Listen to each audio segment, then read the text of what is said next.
half-finished room addition, an unusable bathroom, a house that was once a family home, now uninhabitable. What kind of man would take that kind of money from these people? What kind of man would inflict this kind of damage? Love the fastest this church. This is Karen's home, or should I say, was Karen's home. The man she hired to build her a room addition claimed to be a licensed contractor and a reverend, a Baptist minister with his own church.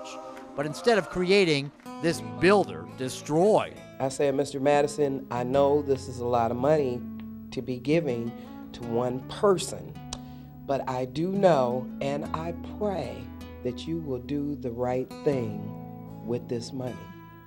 And this is what he did. This was the kitchen where Karen once cooked breakfast for her 3-year-old daughter.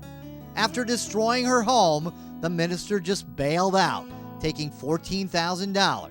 Everybody in town knows about him, but nobody's talking about it. Nobody except his other victims.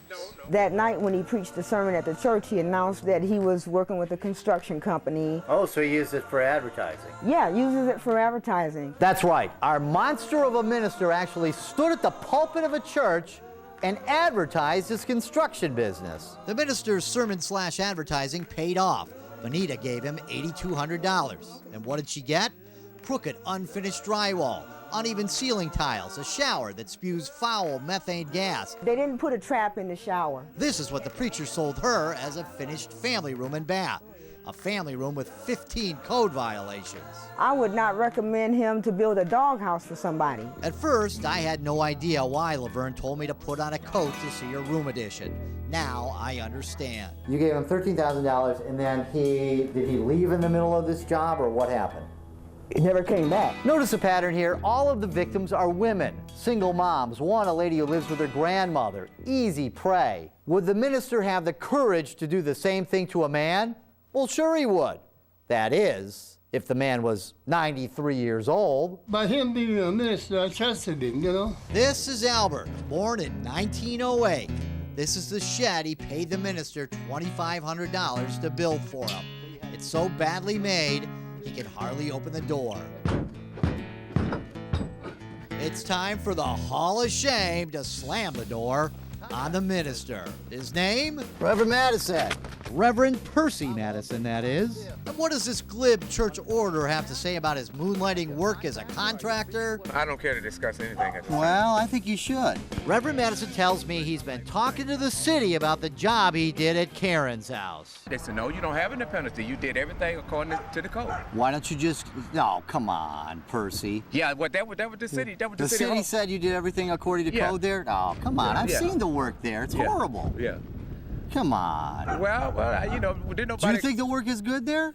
Well, everything is according to code. Demolition code, maybe. His statement about Karen's house being up to code is so ridiculous, he changes it. Now he blames everything on his work crew. The guys that we had doing the work again, they started doing shadow work. I said, okay, we just might want to let this go because they're not doing this work up to code. What? He just said it was up to code. And what's he going to do to fix it? What I'm going to do is stop, find somebody that know what they're doing, and we're going to come back and finish these jobs off right. And that's okay, that was last summer, though. So now it's winter. What Percy doesn't know is that I've been watching him for weeks. He's never made any effort to finish any of his construction jobs. I watched him work on his car, work on hanging out at a local gas station, and work on trying to get back into his church. Somebody changed the locks at the house of worship that bears his name. I'll tell you why in a minute. So what have you been doing? Here? Anywhere. What have you been doing? I haven't been doing nothing but working and trying to get some money together. Working doing what, though? You don't have a church. You're not doing any construction work. What are you working? What are you doing? Well, you know, just shoveling snow or whatever, you know. More like shoveling manure. Now Percy tries to hide behind the rock he's been standing on. I don't have any witnesses that are telling me you're a good guy. They're all telling me you're a crook. Are you a crook? Well, they said Jesus wasn't a good guy. Frankly, Percy, I just don't see the comparison. But I do know where you'll be preaching your next sermon from, the Hall of Shame.